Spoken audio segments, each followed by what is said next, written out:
సంగారెడ్డి జిల్లా నారాయణఖేడ్ నియోజకవర్గంలోని మనూరు మండలం బెల్లాపూర్లో తీవ్ర ఉధృత చోటు చేసుకుంది. ఎలాంటి ముందస్తు నోటీసులు ఇవ్వకుండా అధికారులు అర్ధరాత్రి వేళ బుల్డోజర్లతో వచ్చి పేదల షెడ్లను కూల్చివేయడం స్థానికంగా తీవ్ర కలకలం రేపింది.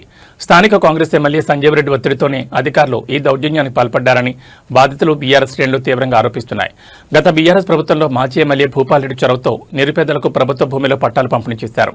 ఆ స్థలంలో షెడ్లు వేసుకుని చిరు వ్యాపారాలు చేసుకుంటున్న పేదల పొట్టకొడుతూ అధికారులు రాత్రికి రాత్రే కూల్చివేతలు చేపట్టారు.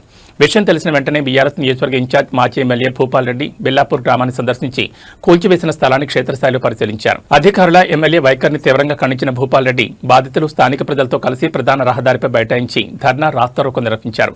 పట్టాలిచ్చిన స్థలంలో పేదల ఇళ్లను షెడ్లను కూల్చడమే ఈ ప్రభుత్వ పనాన్ని నిలదీశారు.